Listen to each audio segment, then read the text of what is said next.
मैं आज यहां बड़ी संख्या में गर्ल कैडेट्स को देख रहा हूं।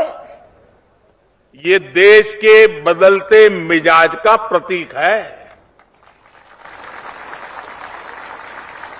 देश को आज आपके विशेष योगदान की जरूरत है। देश में आपके लिए आज अपार अवसर मौजूद है। अब देश की बेटियां सैनिक स्कूलों में एडमिशन ले रही है। सेना में महिलाओं को बड़ी जिम्मेदारियां मिल रही हैं। एयरफोर्स में देश की बेटियां फाइटर प्लेन उड़ा रही है। ऐसे में हमारा प्रयास होना चाहिए कि एनसीसी में भी ज्यादा से ज्यादा बेटियां शामिल हो। जिन बेटियों ने खुद एनसीसी ज्वाइन किया है, वो इसके लिए एक प्रेरणा बन सकती है। साथियों, देश के प्रसिद्ध कवि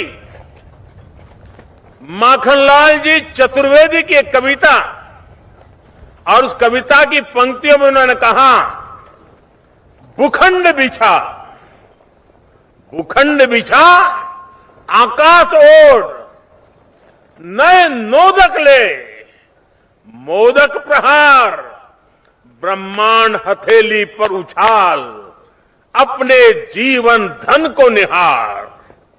ये पंक्तियां सामर्थ्य की पराकाष्ठा का वर्णन करती है। शक्ति ऐसी हो कि भूखंड को बिछा सके, आकाश को ओढ़ सके, ब्रह्मांड को हथेली पर उछाल सके। ताकत ऐसी हो कि कठिन से कठिन परिस्थिति का भी हंसकर, डटकर मुकाबला कर सके। आज मां भारती भारत के युवाओं से यही आह्वान कर रही है।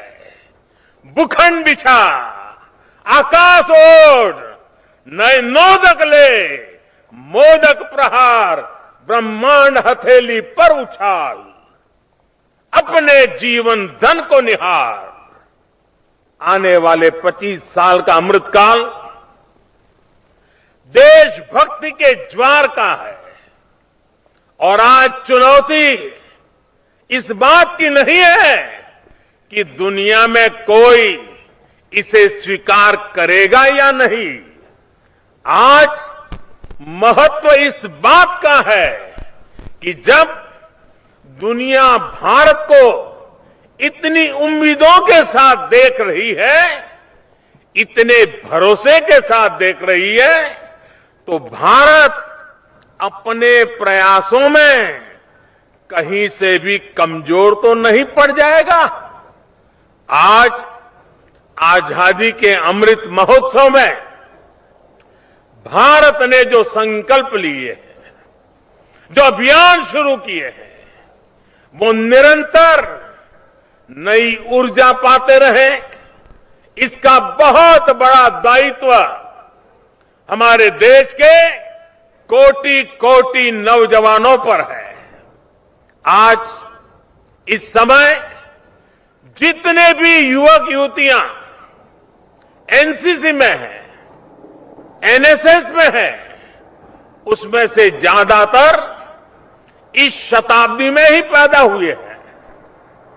आपको ही भारत को 2047 तक बड़े आन बान शान के साथ लेकर जाना है। इसलिए आपकी कोशिश है, आपके संकल्प,